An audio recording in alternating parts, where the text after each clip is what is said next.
Declassified. The Kremlin Sweeper. How the Cold War's deadliest spy hid in plain sight with a mop and bucket. Introduction. The Invisible Man in the Red Fortress. Moscow. The Kremlin. 2004. The corridors of power are polished every night. While the presidents and generals sleep, an army of babushkas and old men in gray jumpsuits emerge from the service elevators. They wax the marble floors where treaties are signed. They empty the trash cans where secrets are discarded. They are the invisible caste. Security guards do not look at them. Generals do not speak to them. To the elite, the cleaner is not a person. He is a piece of furniture that moves. But for 20 years, one piece of furniture was watching back. His name on the payroll was Vasily. He was 78 years old, with a bent back, arthritic hands, and a heavy limp. He spent his nights mopping the hallway outside the presidential administration office. The FSB guards checked his ID badge every night. It cleared. Just a senile old man working for a pension. They didn't know that the man holding the mop was Colonel Arkady Volkov, codename Phantom. In the 1,950 seconds and 60 seconds, he was the KGB's most lethal ghost agent in Berlin and London. He was a master of disguise, a linguist, and an assassin. He was supposed to have been purged in 1982. Instead, he hid in the one place no one looks for a lion, inside a cage of sheep. This is the story of how the old master broke his cover, not to save himself, but to save a terrified young kid who was trying to play a game he didn't understand. File number 01. The Legend Buried in Dust. Subject: Arkady Volkov. Alias: Vasily the Janitor. Status: Presumed dead. 1982. Reactivated 2004. How does a top-tier spy become a janitor? The files from the KGB archives reveal a brutal survival strategy. In 1982, during the power struggle following Brezhnev's death, Volkov was marked for liquidation. He knew too much. Instead of running to the west, Volkov pulled the Lazarus maneuver. He faked his own death in a car bombing in East Berlin. He used his forgery skills to create the identity of Vasily, a simple-minded laborer from the Urals. He applied for the lowest, most invisible job in the Soviet Union: Kremlin sanitation. The camouflage. For 2 decades, Volkov perfected the art of being nothing. He adopted a shuffle. He feigned partial deafness. He allowed people to spill coffee on him and yell at him. He became part of the architecture. But his mind remained sharp. While he emptied shredder bins, he memorized the fragments. While he polished brass handles, he listened to conversations. He was the most dangerous intelligence asset in the world, and he was scrubbing toilets. File number 02. The Rookie's Mistake. Date: the 14th of November, 2004. Time: 2 a.m. Enter Dmitry, codename Icarus. Dmitry was 24, a junior analyst in the Ministry of Defense. He had been recruited by the CIA in a cafe in Istanbul 6 months prior. He was idealistic, brave, and completely incompetent. Vasily was mopping the floor in Sector 4 when he saw the kid. Dmitry was standing by a secure file cabinet. He wasn't cleaning. He was fumbling with a miniature digital camera issued by Langley. Vasily watched, horrified, as the kid made every rookie mistake in the book. 1. The sweat. Dmitry was wiping his forehead constantly, a tell visible from a mile away. 2. The watch check. He looked at his wrist every 10 seconds. 3. The shadow. He was standing directly under a security camera, relying on a loop hack that could fail at any second. Vasily knew that behind the wall, in the monitoring room, the FSB guard was likely just pouring tea. But in 2 minutes, the guard would look up. If Vasily did nothing, the kid would be in Lubyanka prison by morning. If Vasily intervened, his 20-year cover would be blown. The old spy sighed. He dipped his mop into the gray water.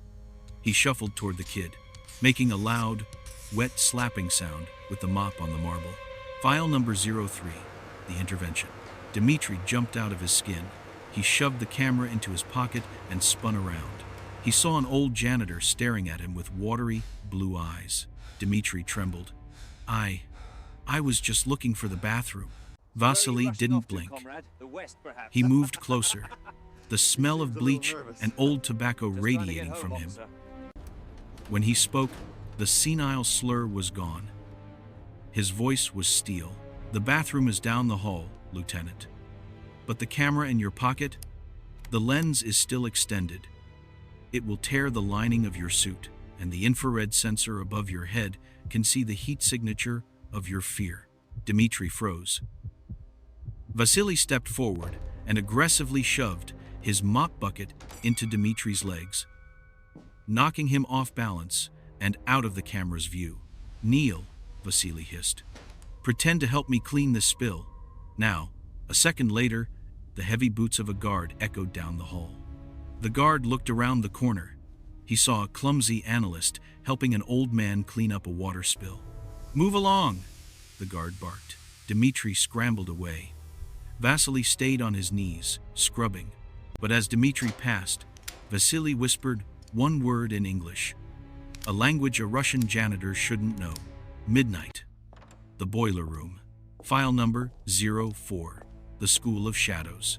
For the next 3 months, the Kremlin boiler room became a classroom. It was a surreal mentorship. The teacher, a man who had killed Nazis with a garrote. The student, a kid who thought spying was like James Bond movies.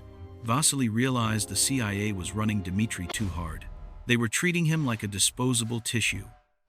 They are using you, boy, Vasily told him, sitting on a crate of cleaning supplies.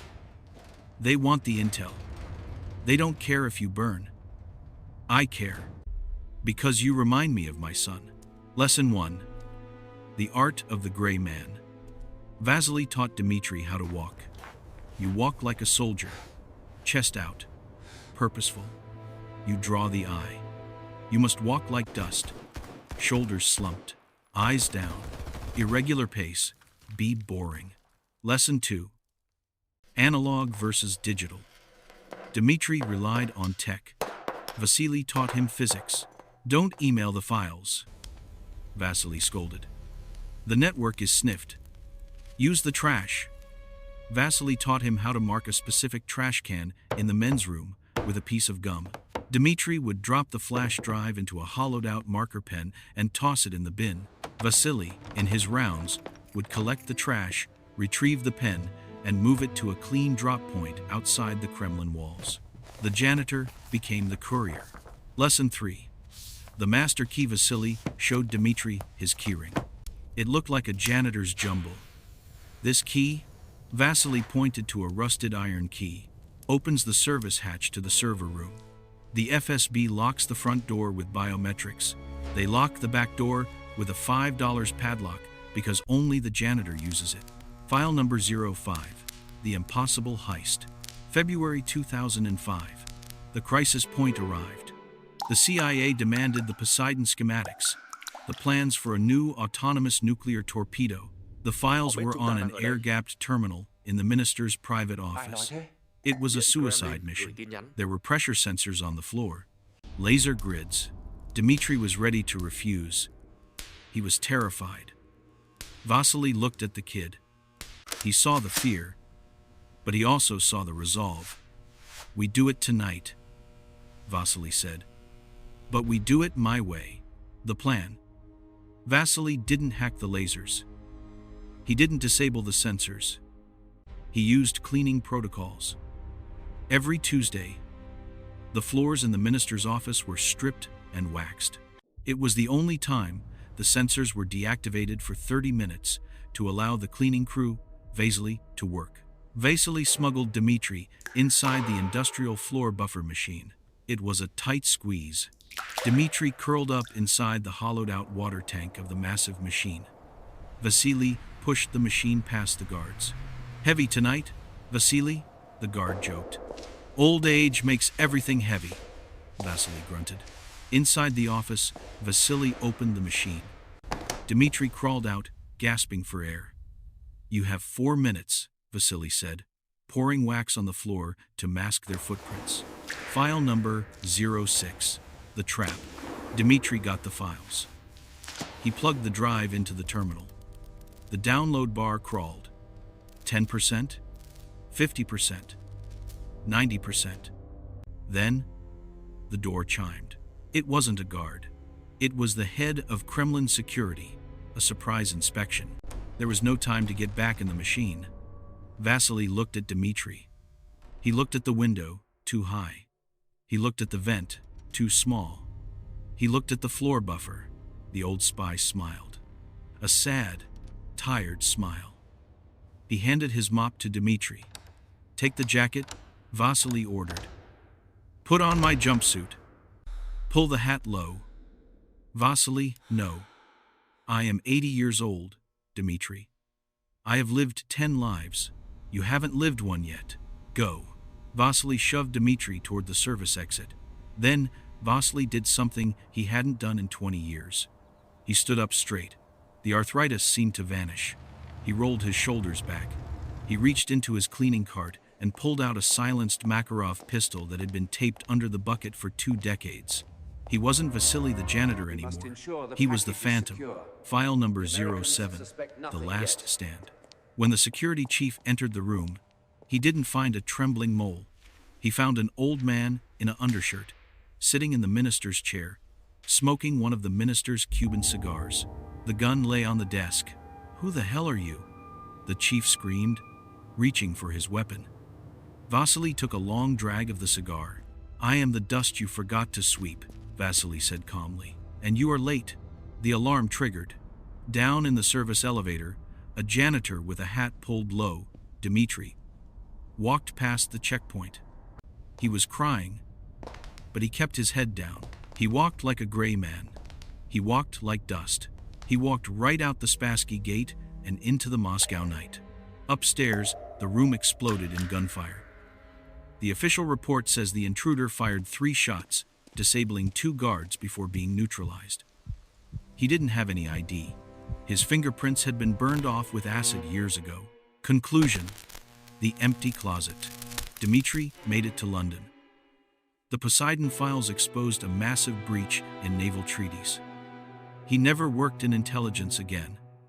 He opened a bookstore in Kensington, but every year, on November 14th, he lights a candle. The Kremlin never identified the janitor. They assumed he was a crazy old man, a lone actor. They scrubbed the incident from the records. They hired a new janitor.